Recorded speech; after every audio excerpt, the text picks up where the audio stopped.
What about this game tomorrow? What do you see with it? You know, they have a real athletic three. They can go inside, out. Their point guard's good. They have a 5 that's very active inside, and they have shooters. You know, they come off the bench with some shooters also. So we got to get out on their shooters, but yet stop the penetration, keep them off the boards. Did you see a big boost in your team after the way they played against Texas A&M in practice so far? You know, I did. Yesterday's practice was energetic. Now, it wasn't smart, but it was energetic, and that was good to see. Yeah. So I think we'll come in with a lot of confidence, but we got to come in and play hard just like we did against Texas A&M. We're not going to win this game, and that's what they have to understand.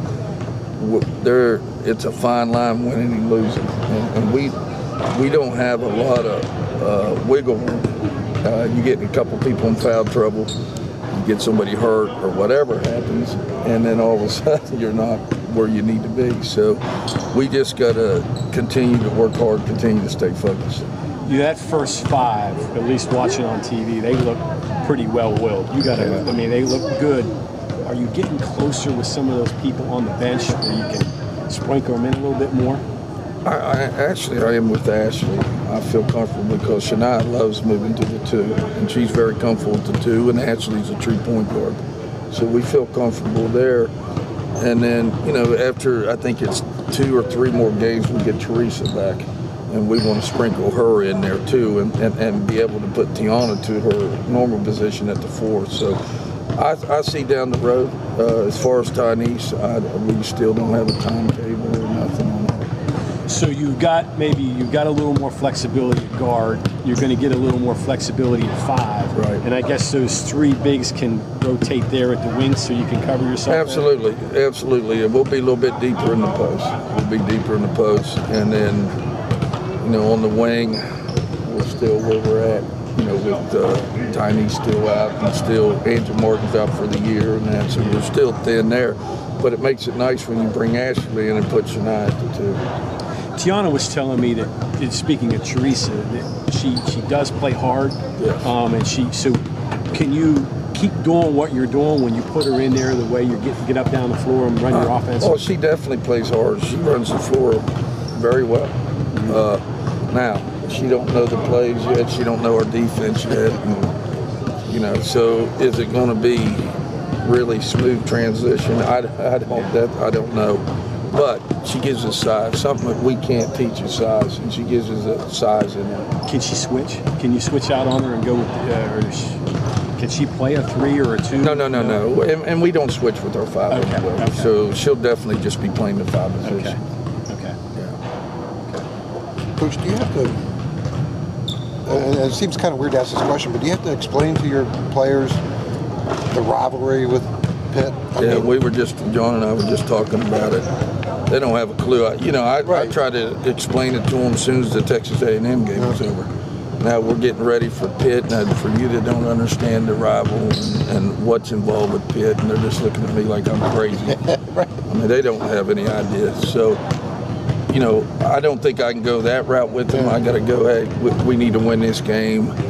They're going to come down here fired up. We're an hour apart. Yeah. So they'll bring fans, and it'll be a great game. I mean, to them, Baylor and Texas are the rivals. Yeah, right. And it's just different, you know, because of the league we're in now. Right. Is there any familiarity between your players and their players that you can think of? Either through AAU ball or relationships? Not a lot, because you know, where our players are from and all that, they really didn't play in Lene last year. That would have been it. Yeah, Lene, Montgomery would have been one. Yeah. But other than that, that's about it. I guess you could get Lester out there to give him a big now Lester's fired. Crystal Caldwell was fired up because she played him, and those girls are looking at her like she's crazy. Right. It was good to see that they're looking at her being crazy instead of me all the time. So that was good to see. In 2012, they go to the ACC, and you guys go to the Big 12. Is there, I guess from that point to this point, do you just keep communication lines open to get this together again? Or how we had always talked about, you know, still playing after a couple of years, and it just never worked out. So we scheduled a home. So it's for this year. Next year we go to Pitt. Okay. And that's the end of the series, and then it just depends on both scores. wait and see after the second? Yeah. I mean, yeah. And, we talked, it was the same thing. It was nice to go play Virginia Tech in the tournament because you got to play some old rivals, that Virginia Tech and Pitt, and that, so it made it nice this year. This is the best time to play in the season, in December, right? When you're looking for non-conference games, easy trip. And they're a Power 5 school, and they're a name school, and people around here know who they are. So, yeah, absolutely. Would Ohio State or Kentucky or Virginia, I guess Kentucky's getting a little too far away, but would that fall into that line too, maybe, when you're thinking? Absolutely. We would like to play, but like I've said, I'd like to play on the East Coast a little bit more because that's where we do a lot of recruiting. Right. And a lot of times those schools don't want to play us right now. Penn State would be another one falling in that category? Yeah, I would say they would. Yeah. You're a named school. I mean, they always have a named coach too. I mean, everyone, Are you surprised with the way your team is playing and gelling, particularly with the injuries that you've had and the lack of depth that you have? I don't know if I'm surprised. I'm surprised about the maturity of our seniors. And when I say that is when they understand they can't get in foul trouble. They understand what's going on in the game at all times. And they understand who should be taking the shots when the game's on the line. And that's been not surprising, but that's been great to see. That's something I was worried about. Is your coaching of effort now with the backups? Is that where it is? That's definitely where it is. Yeah.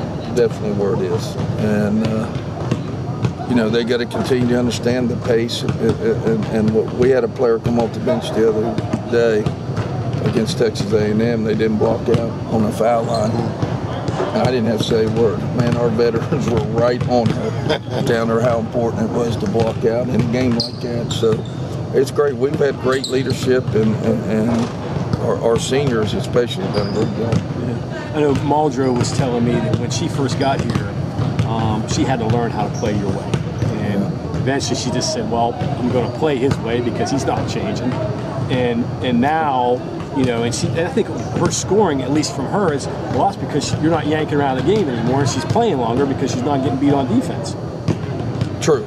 I mean, it's just like I told that player the other day when she didn't block out. You just determined your playing time. I mean, if you're playing well and doing what we need, you'll play longer. Yeah. If you're not, you'll sit. Yeah. So I don't determine playing time. They determine playing time. How hard they play and if they do what we do. Yeah. But on Tiana, I will say, Tiana came down here, never played defense in her life, and then come down here and decided, hey, I want to be a player. And I want to be a well-rounded player, so she decided she's going to learn defense. She always could score. Everybody says, are you surprised she's scoring so much? No, she always could score. She always was a scorer. But she's defined that now and understands there's more than scoring. And you get great players when they understand you have to be well-rounded. You have to be able to play defense. You have to be able to rebound. You have to be able to give assists. You got to be able to get on the floor, take charges, plus score. And those are the great players you want on your team. Justin and I were talking. We think Javon Carter for the men could be a triple-double guy. Absolutely. And we think Tiana could be a triple-double for you. Absolutely. And I'll tell you another one right now could be a triple-double sometimes is Shania Ray. If you remember the one game, she wasn't hitting her shots, but she went out rebounding. She had assists, double figures, and rebound double figures. And I think she ended up with 9 points. I wish somebody would have told me that. I would have left her in there and tried to get her a point. But I think she's another one could do it. When you have two kids like that on your team, that kind of gives you a sign of what you got when you got that many versatile kids. Oh, absolutely. And that's what I've said all along. They're mature, too, for their age, and they understand. Because you got to understand, because we don't have anybody to put in a lot of subs and all that, those kids better be pretty mature because they understand you have nobody to put in for them. And some kids, if they have nobody to put in for them, they'll do whatever they want because what are you going to do to them? Well, these players have been very mature about that and understand because they want to win. You were talking about Tiana scoring. I mean, you can get on the internet and see, well, wow, she's fourth in the country in scoring. Do you think people see, like you're talking about, people see the other aspects to her game? Are they warming up to that maybe? Or? I think so. I think even the media and TV down there at Texas A&M was just so impressed by her. Not just scoring, but the overall game. Yeah. They were just so impressed. So it's great to see because she deserves it. And she's one of the players I've said all along is so unselfish. Has played every position for us. Agreed to come off the bench her sophomore year. Probably could have been starting, but we needed her to play 2 or 3 positions, so we couldn't have her starting. And so I'm so happy for her and the success she's having. She well deserved. You know, you asked, you mentioned about scoring against size. Well, she's done that against Virginia Tech. Had a 6'3" girl. She had size against Texas A&M, and she was able to score comfortably inside. Yeah, absolutely. She does great. She has great body position. And let's face it, if it's a 6'5", 6, she can out-quick them inside. Yeah. And then, with that being said, she can bring them outside. Now you got to guard her outside. So even though it's a little bit of disadvantage for us defensively, it's also a disadvantage for them defensively.